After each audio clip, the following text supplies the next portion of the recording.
Our presentation tonight is The Value of Postage Stamps in a 21st Century World by David S. Ball. That's today. And David S. Ball is president of the Northeast Federation of Stamp Clubs, is a collector, author, exhibitor, and nationally accredited philatelic judge. He represents the United States in the Federation Internationale de Philately and is a former executive director of the Spelman Museum of Stamps and Postal History. And he is the only stamp collector ever nominated for an Emmy. Wow. Mr. Ball, thank you. Thank you for coming out. I have to tell you what an Emmy is. I think you know what it is, but it's not. It turns out that the American Astrological Society has a yearly award for the book that best helps the public to understand the history of science, of space flight. And it's the Eugene Emmy Award. Eugene Emmy was the first historian at NASA. And so it's EMME. It's not like the Emmy from television. But I like to tell people that I was nominated for an Emmy. So, but that particular award had been given to Arthur C. Clarke. It had been given to Dr. Hansen, who wrote the biography on Neil Armstrong. I mean, it had been given to some serious people, so I felt like I was in good company even though I didn't win. My name is David Ball. I want to thank Eric and Chris and Paul for inviting me out. I love talking about stamps and about history. I'm a postal historian, and I wanted to share that with you. You may not be stamp collectors, but I think you may find that we have a lot of things in common. So let me do that. Can we turn off the lights? Perfect. And you can still see us, huh? All right. So in the upper right-hand corner, that's the most expensive stamp in the world. It's the 1856 British Guiana.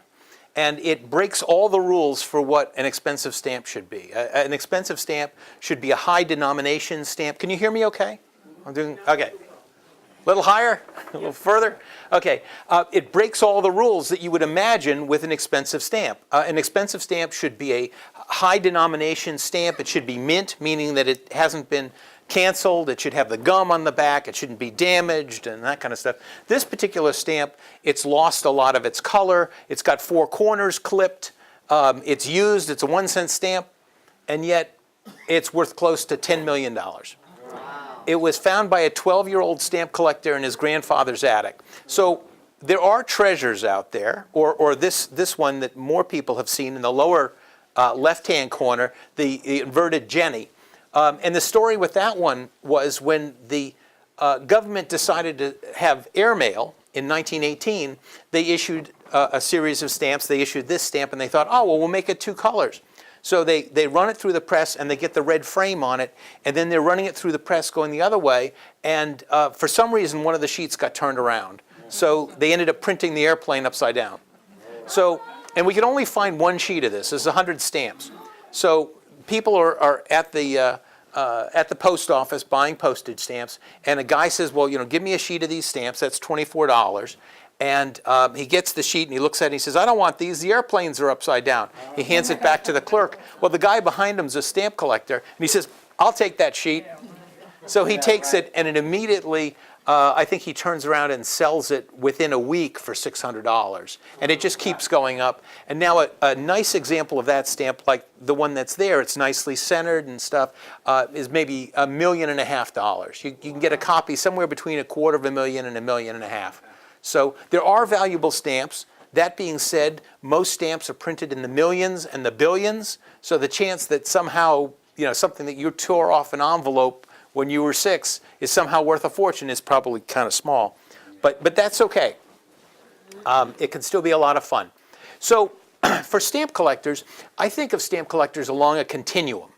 On the one hand, you've got people who are hoarders. Okay, so they tear the corners off of envelopes, and they've got these stamps, and they have this big pile, and you ask them, well, what do you collect? And they say everything. It's like, well, okay, that's what they do, that's what they like, that's fine. That's an accumulator. Doesn't require any knowledge or any plan or anything. You just have stamps and you get them. So those are accumulators. Then I think for a lot of people, they move on and they go, you know what? What would really give me satisfaction is a sense of completeness. So they get albums and catalogs, and they find the stamps and they put them in the album, and that's a stamp collector, right? So you got, like, our greatest stamp collector in America was FDR. He was a wonderful stamp collector, and when he passed in 45, his collection had somewhere between 6 and 7 million stamps. And they ended up selling his collection, and a vast majority of serious stamp collectors have something from the president's collection in it, and that's just kind of cool. And then, and you can kind of collect stamps in a number of different ways. You could be somebody who finds the place in the album and puts the stamp in there. Also, there are people that collect topically or thematically. So here's somebody who's interested in cycle safeties, so they're collecting kids on bicycles or something like that. Or I collect things related to space flight, so I could collect ones that have pictures of rockets or astronauts on it. So different ways of collecting, either geographically or thematically. And then you have people who are philatelists, and I know that's a tough one to get out, but I'm actually an astrophilatelist, which is even a more of a tongue twister, which means that I tell the story of the exploration of space through postage stamps. Well, a philatelist, yeah, at some point maybe they were hoarding stamps, at some point they had an album, but really what they want to do is they do exhibiting. So they come up with these elaborate stories, and they use stamps and envelopes to tell a story. Either the story of the inflation period in Germany in the 1930s, or about, well, whatever subject you wanted to tell, you can tell it through postage stamps and envelopes. And then philatelists have a tendency to do a lot of reading, or to write articles or monographs or books. And so that's the kind of thing that I do. I've been a collector since I was 8, and I'm 59, so I've been doing it for a little bit, and I consider myself a philatelist. So one of the things that people ask about postage stamps is, they say, well, what's that worth? Well, here's an interesting study. Here are 4 stamps. Okay, in 1952, the orchid growers in Hawaii asked the post office, well, would you create a stamp for us so that we can send perishable flowers to the mainland? And the post office said, okay, well, we're going to make this stamp for you, an 80-cent stamp, and it's got a picture of Diamond Head on it. And so you can see this, let me see how this thing goes. You can see this stamp here, it's got a cancellation on it so that it can't be reused. And a stamp like that is worth maybe 10 cents. All right? You got a stamp below it that is mint. It's like when it came out of the post office. You could lick the back of it. You could use it for letters and things like that. Maybe that's worth $1. All right? Over here, you've got something called a first day cover. Now, a first day cover, all stamps have a birthday. And that birthday is the day that it was first issued. It was issued in a particular place with a post office ceremony, and on that day it was only available at that one place. And the next day it's available everywhere. So they put first day of issue on the cancel, and that with this nice cachet and things like that, maybe that's a $5 thing. All right? Now look at this thing here. It's a piece of cardboard. All right? Now on the cardboard, it happens to have a first day of issue thing, and it's got the stamp, but here's the stamp being used for its intended purpose. This was a box that was sending orchids to the States. So it turns out that most stamp collectors, what would they do? They would soak the stamp off here and put it in their album. So that's worth 10 cents. That's worth $1. That's worth $5. This is worth $300. Okay, it's the same stamp, right? But because of its context, because of the rarity of having the box, it's worth more. And this is just the top of the box. It turns out that people who are really serious about this stuff know how many complete boxes there are. And the answer is 3. There are only 3 boxes left that actually had orchids in it that have that stamp on it, and those sell for thousands. So a lot of it has to do with context. It's not just, well, do I have that particular stamp? And it's always about supply and demand, right? So you could have something that's exceedingly rare. There are very few of them, but nobody wants it. Or you could have something that's very common. Like, for example, if you collected autographs and you said, well, I want Neil Armstrong's autograph. Well, he signed tons of stuff, but the demand is so much higher than the supply, it's still expensive. So if not market value, then where is the value with something like stamps? And here's what I want to try to sell you. I think the real significance in stamps is what it's done to our community, to our country, to ourselves, to our families. The old Boston Post Road, okay, which went between New York and Boston, was the way in which we communicated, right? This is before the internet and television and telephones and telegraph. If you wanted to know, if you lived in Georgia and you want to know what's happening in New York, you learned by the newspapers, right? The newspapers are delivered by the postal rider. So the guy's on horseback, he's got his little horn, he gets to the center of town, he gets to the square, blows the horn, he says, postal rider's here. You come up, if you're expecting a letter, you know, maybe a business correspondence, or maybe your family's writing, somebody's sick. Now, we didn't have stamps originally. What they did, everything was cash on delivery, so you'd have to pay the postal rider for the letter. But that's how you got your newspapers, you know, and that's how we knew, the different colonies knew what was going on. We wouldn't have a country if we weren't able to communicate. If we didn't have the Boston Post Road, if we didn't have the mail, if we didn't have newspapers, we wouldn't have an America. All right. So we have Benjamin Franklin, who was born in Boston, and he was the first postmaster in the colonies, and he went all the way up and down the eastern seaboard, setting up these postal routes. And what he'd do is he'd put out these markers, and it would tell you how many miles it was to get to the next town, or how far to Boston. And the reason he did that, not only would you know that you're on the right path, but it would also enable you to know, well, do I have enough daylight, or should I stop at the next tavern and spend the night, and that sort of thing. So here it says the old Boston Road originally was an Indian trail between New York City and Boston, and this dates back to 1673. So not only does it bind the nation together and make the nation possible, but it does other kinds of things. And for me, the thing that just crystallizes it for me is the idea that letters mingle souls. That the way in which we interacted with each other, maybe not as much in the 21st century as in the 19th or the 20th, but that letters mingle souls. And I thought this was kind of neat. Last month I was at the National Postal Museum in D.C., and it's the old main post office in D.C., and this is what it says above the post office. It says, messenger of sympathy and love, servant of parted friends, consoler of the lonely, bond of the scattered family, enlarger of the common life. And that's all our mail. That's what the mail does, in addition to sending us junk mail and whatever else the mail does. But it does a lot more than you think. And for thinking people who belong to historical societies, that should resonate. It does other things too. I mean, it's paying for the agreement for the government to carry a piece of mail from one place to another, but it's also art.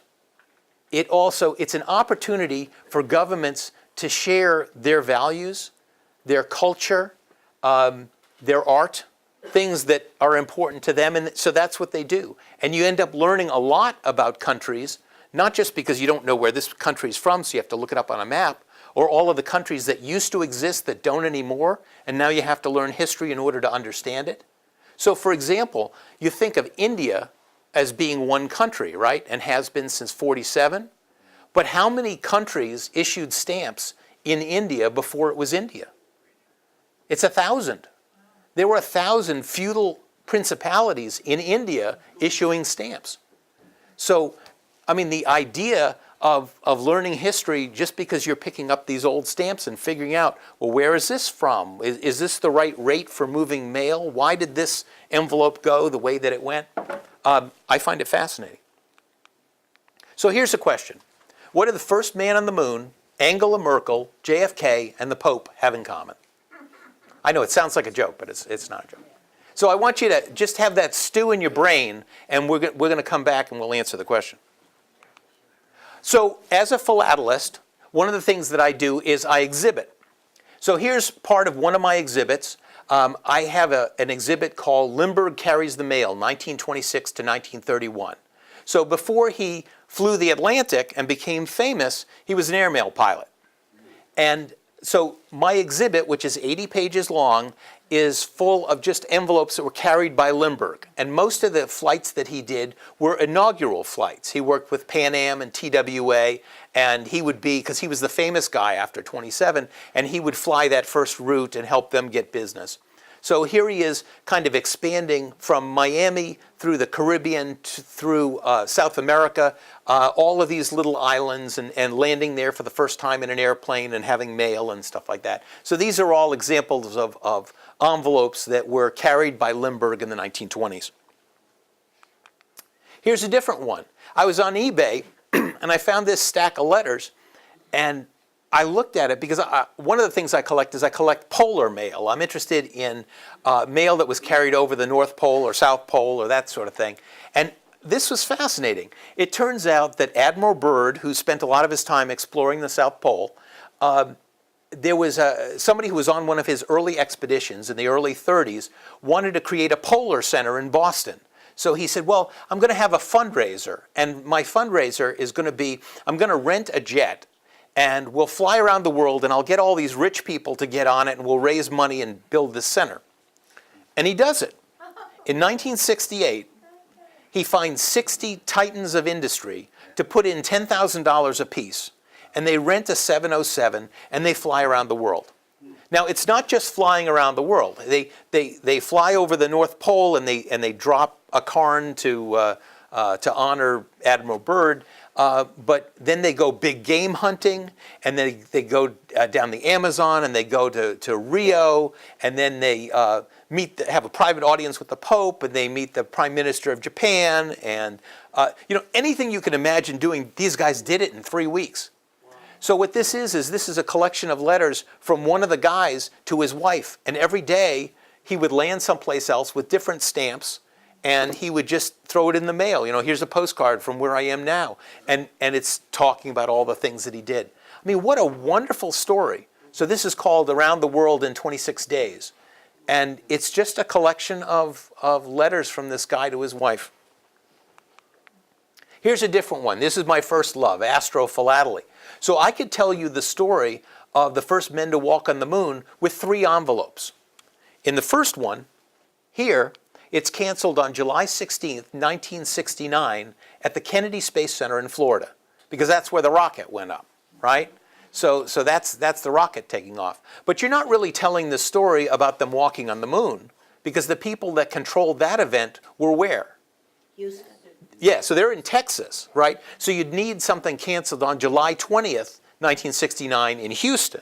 So that's this envelope here. But you're not really telling the whole story, because before the space shuttle landed on runways, they used to splash down in the ocean and they get rescued by the Navy. So really what you'd need is you'd need an envelope that was canceled on the ship that picked them up. Well, it turns out that there are like 20 or 30 different ships, but you just want the one ship that picked them up. That's the USS Hornet on July 24th, 1969. So with 3 envelopes, in astrophilately, I've just told you a story. I've told you about how the rocket takes off in Florida, how the Manned Space Flight Center is in Houston, Texas, how the Navy goes and rescues the guys. And with just those postmarks, with the right date and the right city, I'm telling you a story. And that's what astrophilately is. Now here's what I'm doing next month. I'm going to Sweden, and we're going to have a big polar show, and I'm going to show envelopes that were carried on icebergs. So these are Arctic drift stations. It turns out that there was a Norwegian whose name was Nansen, and he believed that there's no land at the top of the world, right? It's a frozen sea.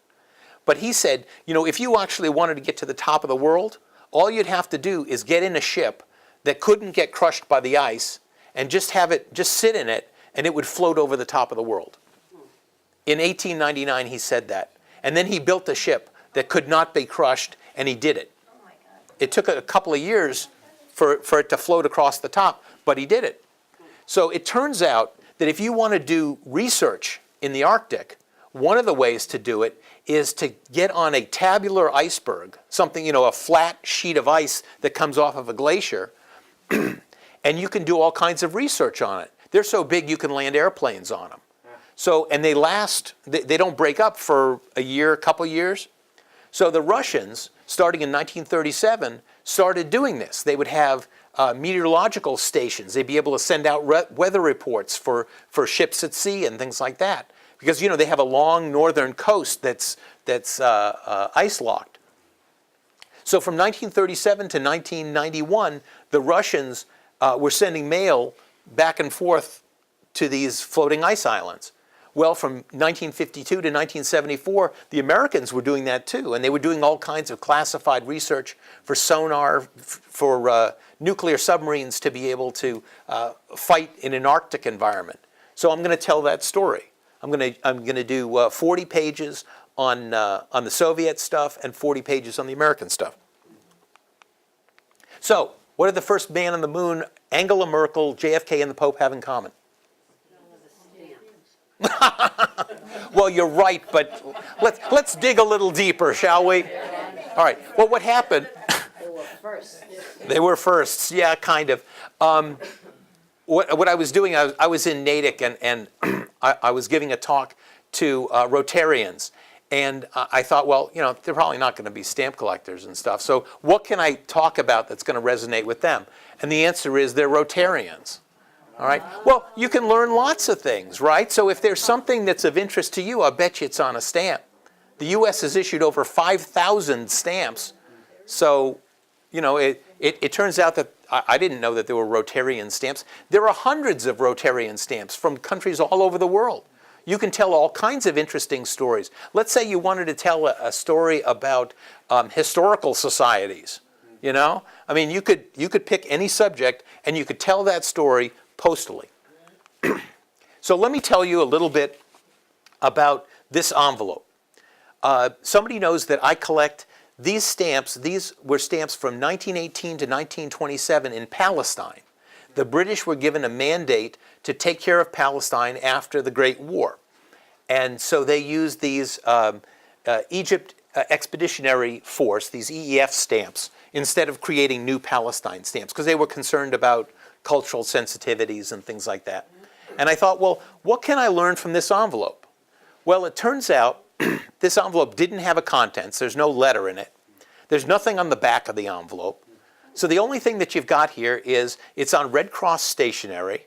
It says commissioned to Palestine. It's got some guy's name on it. It's got a censor mark, because anytime an envelope goes through a conflict zone, the military wants to make sure that there isn't stuff. If the enemy were to get a hold of a bunch of letters, that they'd figure out, stuff. There are some stamps on it, and there are postmarks. So the postmark says December 29th, I think, 1918. So I'm thinking, well, what can I learn from this? Oh, and it does say in pencil, let's see, right about there, it says Allenby to SJ. And I'm thinking, well, and I'm wondering, well, one of my favorite movies is Lawrence of Arabia. I just finished watching it like the day before, and I'm wondering, is this maybe the same Allenby? I mean, how many Allenbys would there be in Palestine, right? So I Googled this thing, and it took about 2 minutes, and it turns out it is. It turns out here's General Allenby, who was a very successful cavalry officer, and he kind of butts heads with his superior general because he's kind of a rising star, and the superior general decides, well, you know what, I'm going to push him off, and we're going to put him in the backwater. So, you go to the Middle East and kind of take care of Cairo and that sort of thing. And Allenby does that. He comes in, pushes out the Turks, and when he gets to Jerusalem, he finds that there's a humanitarian crisis. I mean, this has been a war zone, and now that the war's over, he not only has a responsibility for security, but he has a responsibility to the citizens of Palestine. So, okay, so that's Allenby, and it says Stephen Trowbridge Major, and I'm assuming the SJ is Stephen Trowbridge. So I'm thinking, well, I'll just Google Stephen Trowbridge. Maybe there's something like that on the internet, and it turns out there's a ton of stuff. So it turns out that Stephen Trowbridge was a member of the clergy, and he was he was with the Red Cross in Cairo. And Allenby hears about him and says, oh, this is the guy I need to come in and work on the humanitarian crisis in Jerusalem. So he gets him to be kind of seconded to his command, and he goes to Jerusalem and works on this humanitarian crisis. And there's a lot of stuff on the internet when I just put in Trowbridge, because Trowbridge writes a lot trying to get people to donate funds to the Red Cross so that they can do humanitarian work. And here's a story in the New York Times written by Major Stephen Trowbridge, and it's from Aleppo, and he's talking about the humanitarian crisis in Aleppo, Syria, you know? And it's like, well, I guess things never really change. So, okay, and that's Trowbridge right there. He's teaching Sunday school to kids in Jerusalem. So, okay, so now I've learned about Allenby, I've learned about Trowbridge, and I'm thinking, you know, I'm doing pretty well. I'm like 6 minutes into the internet here. Is there anything else I can learn from this envelope? So I look to see who it's addressed to, and it says Byron Horton. And I'm like, I don't know who Byron Horton is, but I'll just type that in there. Well, I type it in, and there's a ton of stuff about Byron Horton. It turns out that Horton, who lived in New York, was a fairly well-off kind of guy, and he and his wife liked to donate to humanitarian missions. He was big in the church and that sort of thing. And a member of his family had done a family yearbook, so I could trace back Horton back to when they came over just after the Mayflower. I mean, unbelievable stuff. And this is like in 10 minutes. I'm on the internet for 10 minutes, and I'm not real savvy with the computer. But so it turns out that, okay, so now I know who Allenby is, I know who Trowbridge is, I know who Horton is, and I'm just about to turn the computer off, and I'm reading this last thing because I've read so much stuff about Horton at this point. And I know this is Horton because when I put it in the Google, I put in his name and his address, and when it came up with his address, with the apartment that he's in Brooklyn. So, I mean, I know it's the right guy. And then here at the end, I'm just about to turn off the computer, and it's This Week in Society. It's the page 6, you know, of the 1800s or the 1918. And it talks about Miss Blanche Louise Horton, daughter of Mr. and Mrs. Byron Horton, and the Reverend Stephen Trowbridge are getting married. So it talks about what she wore and all this kind of stuff. So here, Trowbridge is marrying Horton's daughter, you know? And now, what a painless way to learn history, okay? Because, I mean, I wasn't a big freak in school about learning history, but this makes it come alive. It was a real, it was a sleuth. You know, you pick up this envelope and you say, what could I possibly learn from this? And the answer is a lot.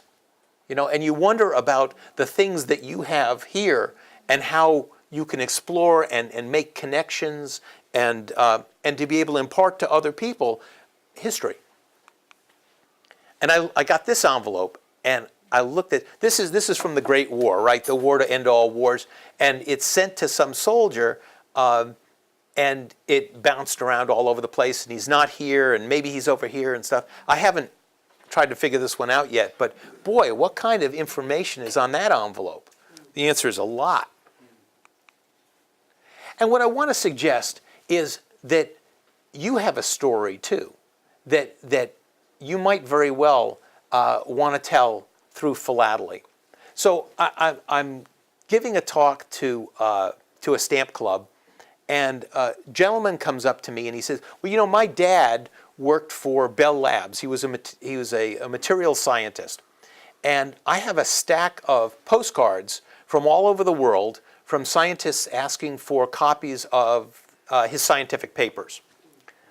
And I said, well, wouldn't that be interesting? You know, you could tell the story of your dad's work at Bell Labs, but tell it through postcards. So that's exactly what he did.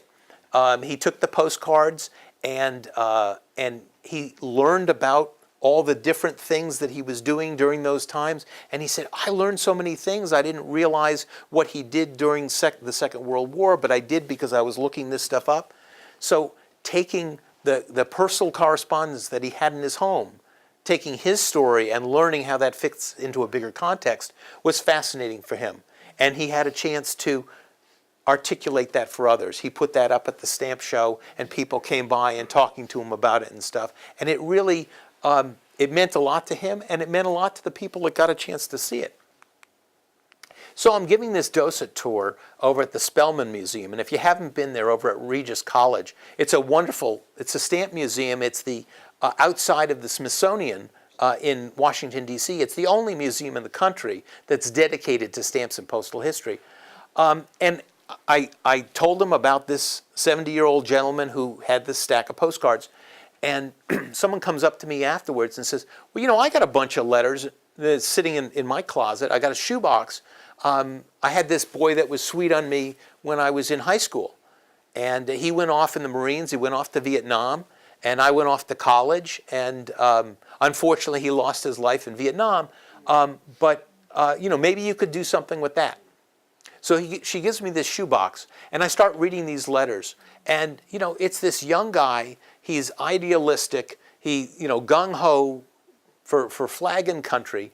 And he goes off, and he's, in each one of the letters, it starts out like, this is what my job's about. Or, you know, he's griping about, well, people don't understand why we're over here. And just poignant little things. And by the end of the letter, he's saying, boy, I can't wait until we're back, and I take you out on a date, and, you know, do you think your parents would like me, and that sort of thing. And they're wonderful letters. So what I did was I wrote an article for the Valentine's edition of the American Philatelist about letters to the girl back home. And so this is a guy, and I transcribed a lot of his letters, and then I wrote commentary about the transcribed portions. And it resonated with people. And I suspect that if you go and look in your attic or your basement, you have a stack of letters that tell a portion of the history of America. You know, either about a relationship that you had with a loved one, or correspondence that you had because of work that you did. And it might be a very interesting story. As a matter of fact, I'm sure it is, depending on how it's told. There are other things that you can do.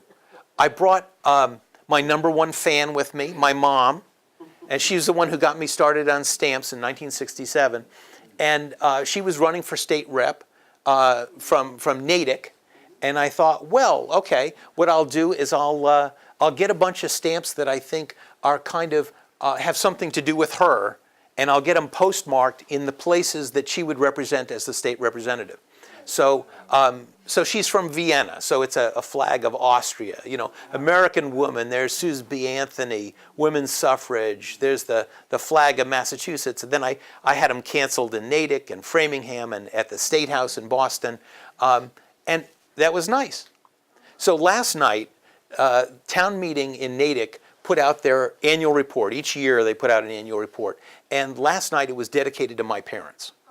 So it was very nice. I got a couple of copies of it, and I took a bunch of stamps, some from my mom, and I got a second copy with stuff from my dad. My dad's an electrical engineer, and he's from Brooklyn. So I got stamps like from New York and Brooklyn and electrical engineering and stuff, and I put those on there. I went to the post office, got that canceled. You know, what kinds of things are going to happen in your life? You know, are you going to have a great-grandchild that you know is coming next Thursday? You know, and you could make up announcements and get them canceled in the town where they're born. And wouldn't it be kind of cool when they get a little bit older to have something that was canceled on their birthday, especially for them? All kinds of interesting things you could do. So I did this.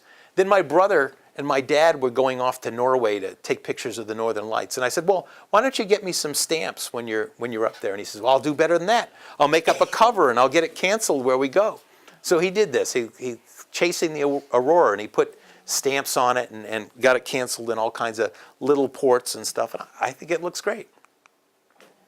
I was in the service. I'm sorry. So how do you do that? So he just put them on a piece of paper, and you can ask him to you go to the post office and they'll hand stamp it? Yes, it's called hand-back service.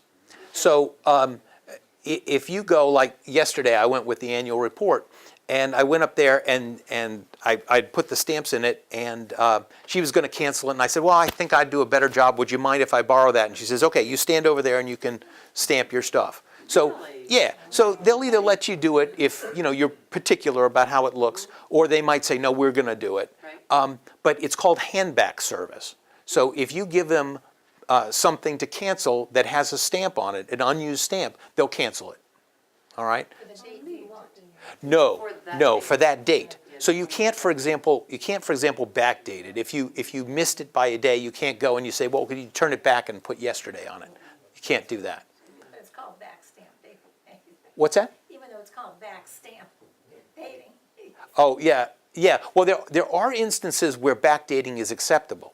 So, for example, let's say you sent away for a first day cover and it got chewed up in the mail. So you call up the post office and you say, I needed that from my collection, it got chewed up. They will go back and they'll make it for the right date. All right? But generally, if you go to the post office and ask for some other date than today, it's not permissible. It's against the law. So here's an interesting one. It actually doesn't have any stamps on it. I was in the service for 26 years in the Air Force, and my job was aeromedical evacuation. I'm a nurse. And I found out that the millionth hour of the C-17, the big cargo plane that we fly on and take the wounded out on, was going to have its millionth hour when we were flying. And Boeing wanted to make a big deal out of it. And so they calculated which plane would be flying when it turned a million. And it turned out that there were 6 different jets flying at that time. So they said, well, okay, whoever's landing in Iraq to pick up wounded soldiers today, that's going to be the million, that's going to be the big plane. And it turned out it was my plane. And I knew this about a week and a half, 2 weeks ahead of time. So this is a legal size envelope, a number 10 envelope, and I had a little inkjet printer. We were stationed in Germany at the time, and I kind of printed that. And then I contacted people all along our route. And I said, well, we're going to be coming and picking up wounded or dropping them off and stuff. I'm going to have a stack of envelopes. And when I get there, I want you to run to the post office and postmark it for me. And people agreed to do that. So we get into Iraq, and the one in the upper right-hand corner, it says Army Post Office, APOAE. That's in Iraq. So we get there, it's the middle of the night. Person runs up and says, I'm looking for Major Ball. He's got something I need to take at the post office. And I hand it to him, and he runs off, and we're doing our thing. And before we take off, he gives me the envelopes. And so we went from Iraq, and let's see, then we went to Andrews, right, which is D.C. We drop off a lot of people for Walter Reed, things like that. We went to Germany. We went to Jacksonville, Mississippi, which is where the front end crew is from. We went to Scott Air Force Base to pick up the 4-star general in charge of air transportation. And then we finally ended up in Long Beach for the big party with Boeing. So, it's an incredible story, and it's just told with postmarks, And how about if you did this? How about if you decided you were going to go on vacation and you were going to make your own little passport?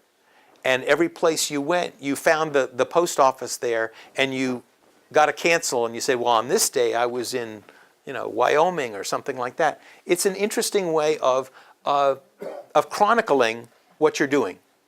And you could even find stamps that were appropriate for what you were doing. So anyhow, that's another little thing.